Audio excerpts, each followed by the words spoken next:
welcome sa Raven Speaks Tarot Channel. This is Raven and I will be doing a love collective reading today.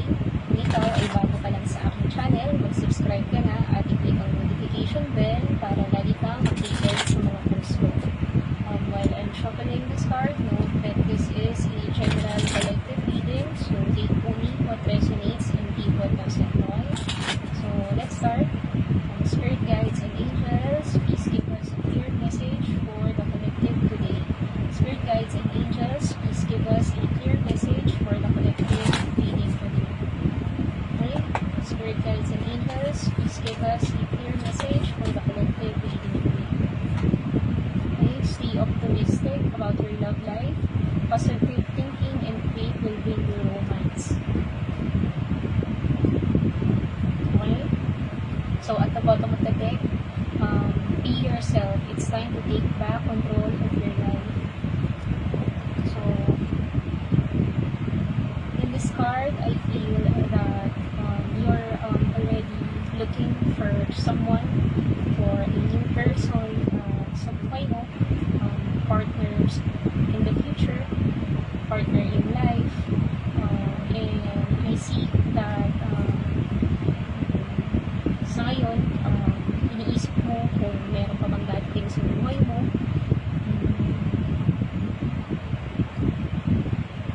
Okay? So, here, in this card, sinasabi na stay optimistic, be positive lang. So, wait, let's check more.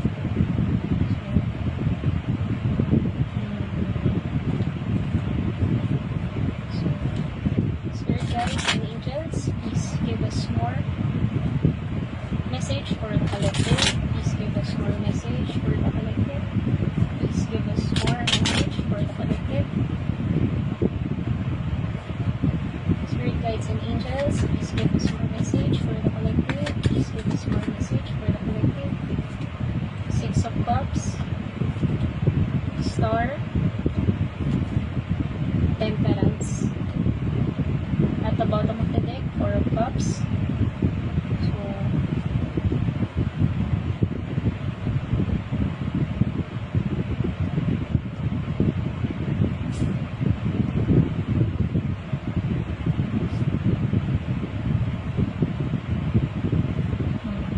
I feel in this card that you're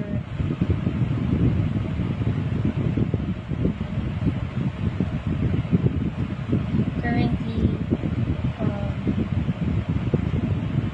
though nakikita ko dito na you're looking for someone na for in the future, looking for a partner na sa buhay, I feel that you're still healing from your previous relationship. I can see that naiisip mo pa rin yung past person mo, and I feel that you're still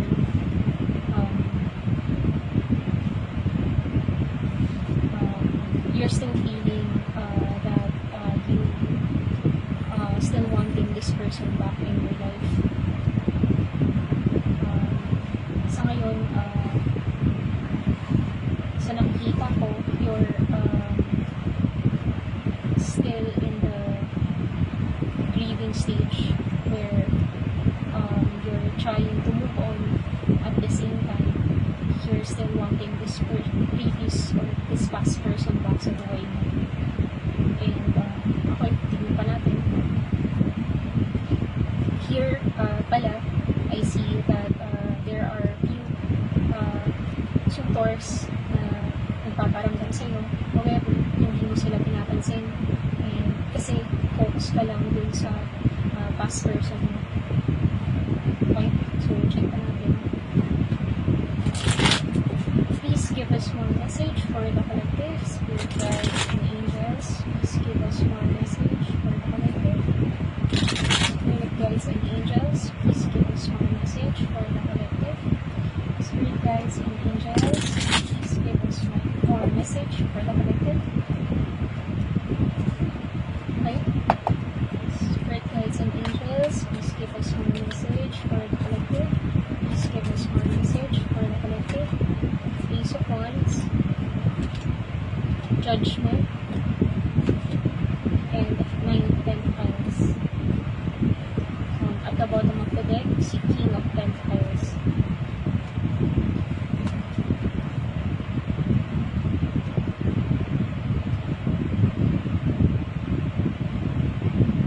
I feel in this card that there is someone who's really passionate towards you, and I feel that this person is a single person who is career driven. This person might have a business, and I feel that this person is really interested sa iyo.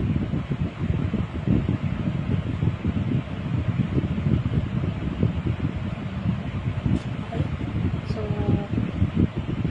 let's ask more. What's the hidden truth of this someone? Okay, spirit guides and angels, please give us more message for the collective. Let's ask, what's the hidden truth of this person? What's the hidden truth of this person?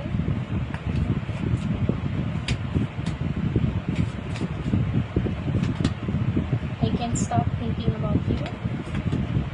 You were the best thing in my life. And it's time for me to heal now. Okay?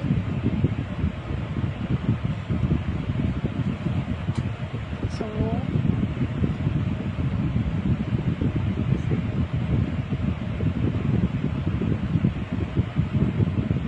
I feel that there is someone who can't stop thinking about you.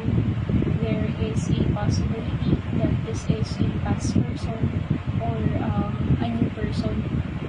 So I think this message na it's time for me to heal now is for you, because right now I understand that you're currently in the healing process, and sa nakikita ko na nahihirapan ka pa na i-open up yung sarili mo sa new relationship, kasi you're still in the situation na nahihirapan ko pa to let go of someone from your past. Okay, so let's ask for the advice.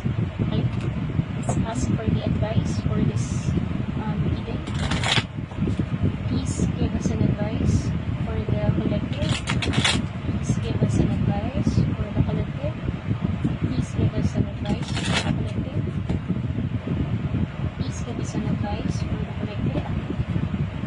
Spirit guides and angels, please give us an advice for the collective.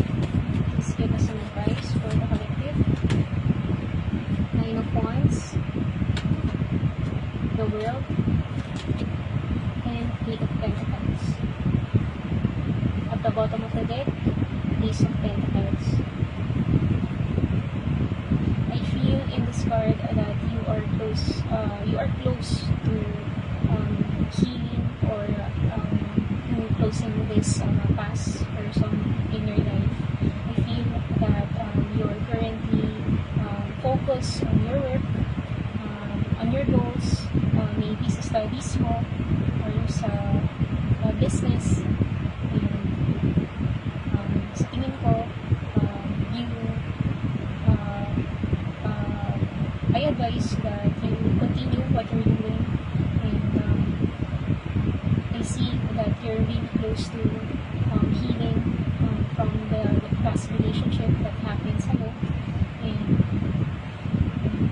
I don't see in this card that the past person, if there is an intention for the past person to speak sa'yo, I don't feel it in this card. However, I see that there is someone na gustong makilala ka pa, someone who's passionate sa'yo, and someone who's career driven and focus din sa kanyang business or sa sarili. Someone who's single na may gusto sa kayo, or who wants to start a relationship sa'yo. So I advise that you focus more on your healing, take time to heal yourself first before starting or entertaining this new connection. You can entertain this person as friends, diba?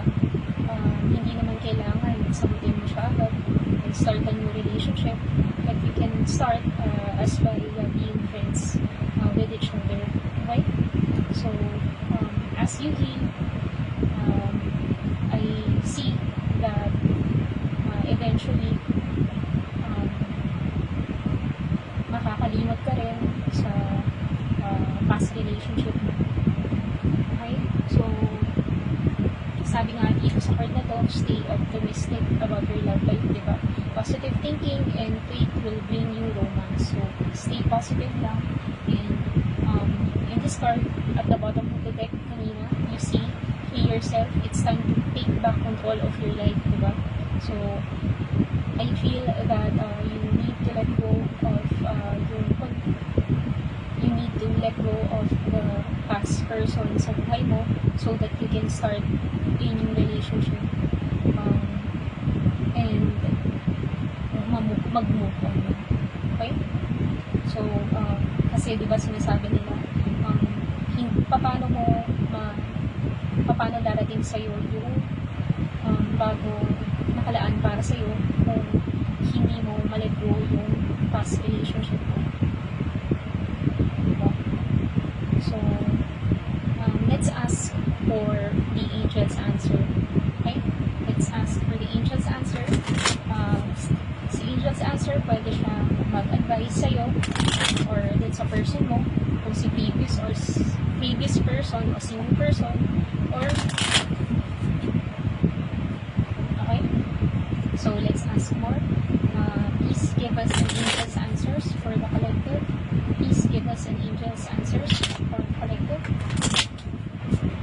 Spirit guides and angels, please give us a clear message for the collective. Please give us an advice for the collective. Please give us an advice for the collective. So, a year from now, be assertive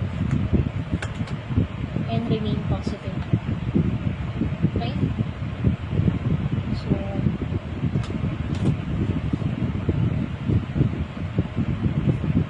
I feel in this card that you should just remain positive and move forward, diba?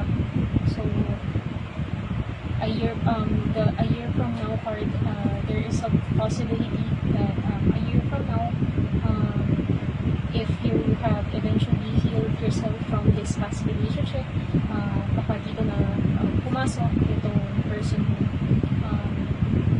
A year from now doesn't mean that a year from now talaga siya papasok sa buhay mo.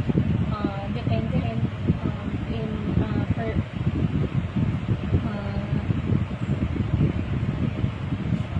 in perfect time. Okay?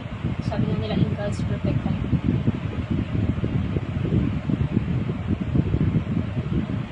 So, okay. Ayun lang mga ka-Ravens. Thank you again for watching this video. I'll see you again on our future